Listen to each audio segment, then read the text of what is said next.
नमस्कार दोस्तों, जैसा कि आप जानते हैं कि हमारा पर्पस है कि आपको कम से कम समय में सरलतम से सरल भाषा के अंदर हम एस्ट्रोलॉजी आपको सिखा पाएँ। जैसा कि आप जानते हैं कि बहुत सारे एस्ट्रोलॉजी के अंदर कन्फ्यूज़न रहते हैं, बहुत सारी चीज़ें कॉन्ट्राडिक्ट रहती हैं। तो इन सब को ख़त्म करके आप स्टेप बाय स्टेप कैसे प्रेडिक्शन कर सकते हैं, ये सिखाना इस चैनल का उद्देश्य है, मेरा उद्देश्य है। तो आपका स्वागत है। तो आज का जो हमारा टॉपिक है वो है कि हम कैसे बताएं कि किसी व्यक्ति की शादी, किसी जातक की शादी कब होगी। तो आज हम सीखेंगे मात्र 6 स्टेप में कि हम किसी की भी शादी का समय कैसे निकालेंगे और कैसे हम किसी जातक की ईयर मंथ तक हम उस तक पहुंच सकते हैं कि हम बता सकते हैं कि इस व्यक्ति की शादी होने की संभावना यहाँ रहेगी। तो चलिए शुरू करते हैं आज का टॉपिक हम इस तरीके से। और इसमें जो सबसे इम्पोर्टेंट चीज़ है वो ये समझनी है कि मैं जो ये रूल आपसे बात कर रहा हूँ, ये ऊपर वाले की कृपा से मैंने हज़ारों कुंडलियों पर लगाए हैं और ऊपर वाले की कृपा से लगभग 80 से 90% तक ये सही बैठते हैं। तो इस रूल्स का उपयोग कीजिए और प्रेडिक्शन करना स्टार्ट करिए। तो जो फर्स्ट स्टेप है, सबसे पहला स्टेप देखिए आपको समझना पड़ेगा, जो मैं बार बार बात करता हूँ वो ये है कि आपको समझना पड़ेगा देश काल पात्र की। देश काल पात्र से मतलब ये है कि आज से लाखों वर्ष पहले, हज़ारों वर्ष पहले की अगर बात करें तो जो मैरिजेबल एज थी वो शायद 10 साल थी, 16 साल थी, 20 साल थी, पता नहीं, लेकिन जो है वो बहुत कम थी, ये बात कंफर्म है। जैसे जैसे समय आगे बढ़ा, आज के समय में मैरिजेबल एज 20 साल से लेकर के और 30 साल तक हो गई है।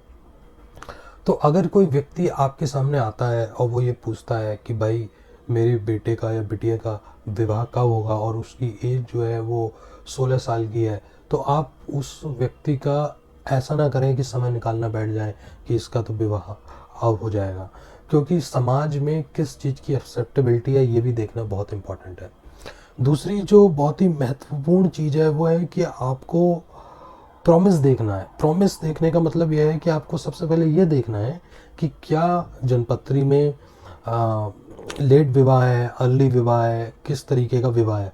तो उसको देखने का तरीका मैं बताता हूँ। तो ये सेकंड स्टेप है जिसमें आपको ये देखना है कि जनपत्री में किस तरीके का प्रॉमिस है। तो देखिए, जैसा कि आप जानते हैं, तो आपको 3 चीज़ें, देखिए हमेशा से मैं ये कहता आया हूँ, 3 चीज़ें बहुत महत्वपूर्ण हैं किसी भी चीज़ को प्रेडिक्शन करने के लिए: भाव, भावेश और कारक। भाव, भावेश, कारक।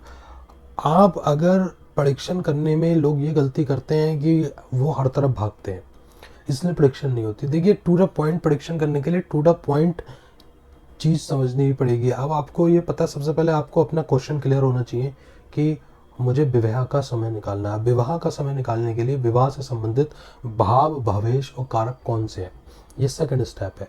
तो जब आप प्रॉमिस देखेंगे कि लेट मैरिज है, अर्ली मैरिज है, तो आप ये देखें कि जो भाव है, जो सप्तम भाव है जिसे मैरिज का भाव बोला जाता है, या जो सेकंड भाव है जिसको फैमिली का भाव बोला जाता है, क्या उसके ऊपर फास्ट मूविंग प्लैनेट्स का इम्पैक्ट है या स्लो मूविंग प्लैनेट का इम्पैक्ट है। देखिए, फास्ट मूविंग और स्लो मूविंग में केवल जुपिटर और शनि ऐसे ग्रह हैं जो कि स्लो मूविंग है, लेकिन उसमें भी जो सैटर्न है, अगर उसका इम्पैक्ट भाव, भविष्य, कारक, इन तीनों में से किसी पे भी, यानी कि 7th हाउस, 7th लॉर्ड और कारक शादी का जो है वो होता है हमारा शुक्र। अभी हम इसके ऊपर भी बात करेंगे।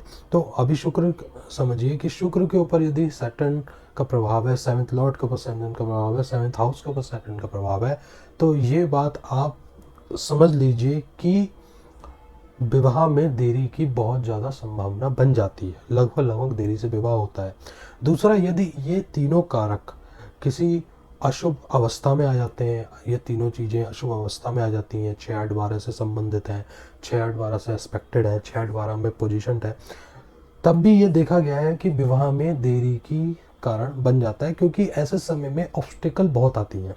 तो इसलिए ही बोला जाता है कि अब कई लोग बोलते हैं जी अब एस्ट्रोलॉजर कैसे सहायता करेगा।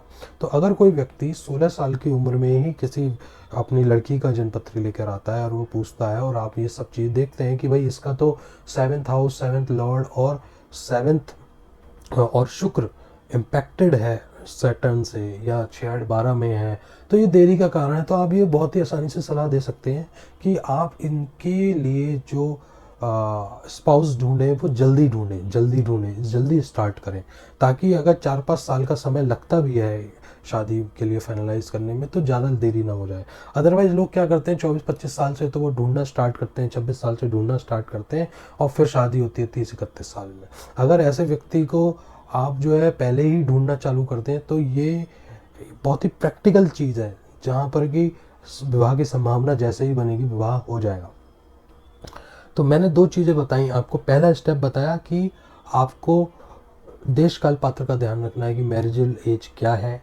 दूसरी चीज़ आपको ये ध्यान रखना है कि जन्मपत्री में किस तरीके का प्रॉमिस है, भाव भावेश कारक कहीं लेट तो विवाह की तरफ इंडिकेशन नहीं कर रहे हैं। तीसरा और चौथा स्टेप है दशा और गोचर। ये बहुत ही महत्वपूर्ण स्टेप है। दशा जब भी आपके ये तीनों पॉइंट यानी कि भाव भावेश कारक ये तीनों चीज़ें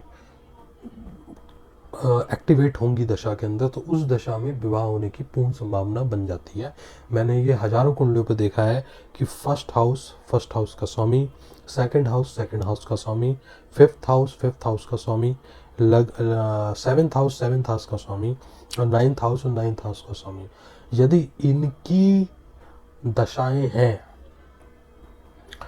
या ये जो हाउस लॉर्ड हैं ये D9 के अंदर जिन राशि के अंदर बैठे हैं, यानी कि जिसको नवंशपति मैं बोलता हूँ, जैसे कि फॉर एग्जांपल 7th हाउस का जो स्वामी है फॉर एग्जांपल बृहस्पति, और बृहस्पति D9 के अंदर बैठ गया है वृश्चिक राशि में, तो वृश्चिक राशि का स्वामी हुआ मंगल, तो जो बृहस्पति का नवंशपति है वो हुआ मंगल। तो मंगल की दशा में भी तो इन दशाओं में या शुक्र की दशा में भी शादी होने की पूर्ण संभावना है। तो सबसे पहले तो आप देख लीजिए कि देश काल पात्र क्या है, मैरिजेबल एज क्या है, प्लस लेट मैरिज तो नहीं है। यदि लेट मैरिज है तो आप उसी पीरियड में फिर इन दशाओं को ढूंढिए कि इस तरीके की दशा कब आ रही है। और जब आप देखें कि दशा आएगी, अब ये एक बहुत ही बड़ा क्वेश्चन है जो बहुत सारे स्टूडेंट मेरे से पूछते हैं कि सर ये तो आपने 7 दशाएं बता दी, तो ये तो दशा आती ही रहेगी, कभी पहले केतु की आती है, फिर शुक्र की आती है, फिर सूर्य की आती है, फिर चंद्रमा की आती है, तो इस तरीके से तो दशाएं आती ही रहेंगी। हो सकता है ऐसा भी हो किसी की पत्री में कि आपने ये 7 दशाएं बता दी तो ये 9 में से 7 तो 9 ग्रहों में से 7 की तो दशाएं हो गई। तो देखिए आपको ये बड़ा इंपॉर्टेंट चीज़ समझना है कि ऐसे ये वह पूरी संभावना है कि आपको 4-5 प्लेनेट ऐसे मिल जाएंगे इस रूल के हिसाब से कि जिसमें मैरिज होने की संभावना हो जाएगी। लेकिन उसके बाद जो इसका 4th स्टेप है जो बहुत महत्वपूर्ण है, वो स्टेप है आपका गोचर का। गोचर को लगाना एक अपने आप में टैलेंट है, एक बहुत ही इम्पोर्टेंट चीज़ है। देखिए जब तक कि आपकी जनपत्री में प्रॉमिस नहीं है, देखिए 3 चीज़ें हैं, आपकी जनपत्री में प्रॉमिस होना चाहिए, वो हमने चेक कर लिया। दूसरी चीज़ आपकी जनपत्री में के हिसाब से वो समय आना चाहिए, यानी कि जिसको दशा बोलते हैं। और तीसरा बहुत महत्वपूर्ण चीज़ कि आकाश के अंदर भी उसी तरीके की योग बनने चाहिए, तब वो उस घटना को करवा देते हैं।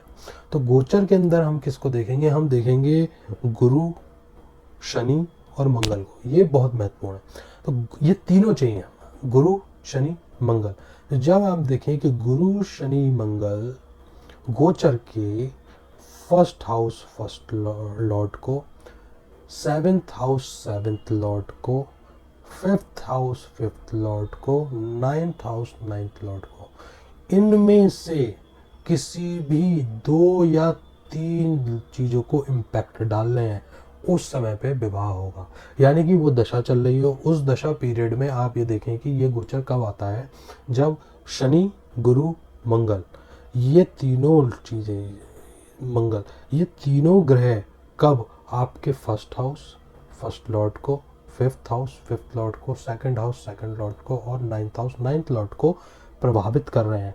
और जब ये प्रभावित कर रहे होंगे उस समय पे विवाह होगा। आप ये लगा के देखिए, ऊपर वाले की कृपा से अभी तक मैंने जहाँ जहाँ पर भी ये रूल अप्लाई है लगभग 80 से 90% में मुझे सफलता मिली है। तो हमारे इसके अभी ये टोटल 4 स्टेप हो गए। पहला स्टेप हुआ आपका मैरिजेबल एज होनी चाहिए। दूसरा स्टेप हुआ कि आपके जन्मपत्र में प्रॉमिस कैसा है, लेट मैरिज है, अर्ली मैरिज है, आप उसी हिसाब से एक टाइम पीरियड में आएंगे। फिर दशा आपको मिलनी चाहिए और फिर गोचर मिलना चाहिए। यदि ये चारों पॉइंट हो गए तो आपके विवाह का समय निकल आएगा। आगे मैं किसी वीडियो में इसका एक एग्जाम्पल लेके भी बता दूंगा। उसके बाद जो एक बहुत ही महत्वपूर्ण चीज़ जो मैं बात करना चाहता हूँ वो करना चाहता हूँ, एक बहुत ही प्रिकॉशन लेके आज के ज्योतिषी को चलना चाहिए। क्योंकि आजकल क्या हो गया है कि कोई व्यक्ति फॉर एग्जांपल कोई लड़का है और वो सरकारी नौकरी करता है। अब समस्या कहाँ पर आती है कि वो जब सरकारी नौकरी करता है तो उसकी एक्सपेक्टेशन बहुत ज़्यादा है कि मुझे ऐसी वाइफ चाहिए, ऐसा चाहिए। उसकी जो लिस्ट है वो बहुत लंबी है। ऐसे में क्या होता है कई बार कि बहुत ही प्रैक्टिकल चीज़ें हैं कि बहुत बार दशाएं होती हैं, गोचर आता है, संभावनाएं भी बनती हैं, वो रिश्ते भी आते हैं, लेकिन क्योंकि उसकी लिस्ट इतनी लंबी होती है कि वो अपनी लिस्ट को बढ़ाता जाता है और वो समय निकलता जाता है। ये भी बहुत इंपॉर्टेंट आज के समाज में आप देखोगे ये हो रहा है। दूसरा, कई बार क्या होता है कि लड़कियों की भी एक्सपेक्टेशन काफ़ी बढ़ गई है, तो उनकी भी लिस्ट बहुत लंबी है। फॉर एग्जांपल जैसे मान लीजिए किसी लड़की की एक्सपेक्टेशन है कि मुझे तो ऐसा ही हस्बैंड चाहिए। अब वो खुद इतनी कैपेबल नहीं है कि उसको ऐसा कोई परिवार मिल सके या कोई मिल सके। तो ऐसे में ये एक बड़ी समस्या हो जाती है कि वो बेचारे माँ बाप ढूंढते रहते हैं, लड़के लड़कियों को ढूंढते रहते हैं कि विवाह हो जाए किसी तरीके से, और वो चलता नहीं है। दूसरी चीज़, एक चीज़ ये बड़ी समझने की है कि प्रेम संबंधों को भी देखना बड़ा इंपॉर्टेंट है। ये प्रिकॉशन, ये दूसरा प्रिकॉशन मैं आपको बता रहा हूँ जो बहुत महत्वपूर्ण है कि आपको ये समझना पड़ेगा कि अगर किसी व्यक्ति की जन्मपत्री में प्रेम विवाह के योग हैं, मैं एक इस पर वीडियो बना दूंगा आगे आने वाले समय में कि कैसे प्रेम विवाह को भी स्टेप बाय स्टेप आप 100% तरीके से ये कह सकते हैं कि भैया प्रेम होगा, प्रेम विवाह होगा या नहीं होगा। तो उसमें कैसे करेंगे कि आप प्रेम विवाह होने के अगर चांसेस हैं तो आप ये बताइए कि भाई इनकी ये संभावना बनती है, और आप समय व्यर्थ ना करें इधर उधर ढूंढने में। अपने बच्चों से ही पूछें कि क्या ऐसा कुछ पॉसिबिलिटी है।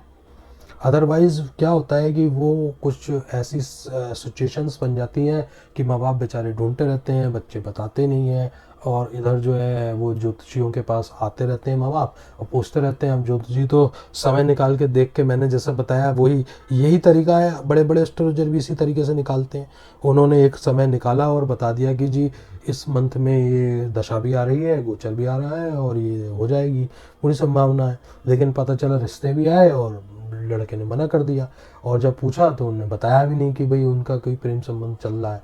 तो वो पता चलता है 2 साल बाद, 3 साल बाद, तो ये और आपकी प्रेडिक्शन हो जाती है फेल। लोग कहते हैं जी ये तो इनको ज्योतिष आती नहीं है। तो ये बड़ा इंपॉर्टेंट है, ये दोनों प्रिकॉशन लेके चलना, और आप ये स्टेप बाय स्टेप इस फॉर्मूले को लगाइए, करिए। जो अगर कोई समस्या है तो आप कमेंट में पूछिए और मैं इसका पूरी तरीके से जवाब दूंगा। आपका बहुत बहुत धन्यवाद। नमस्कार।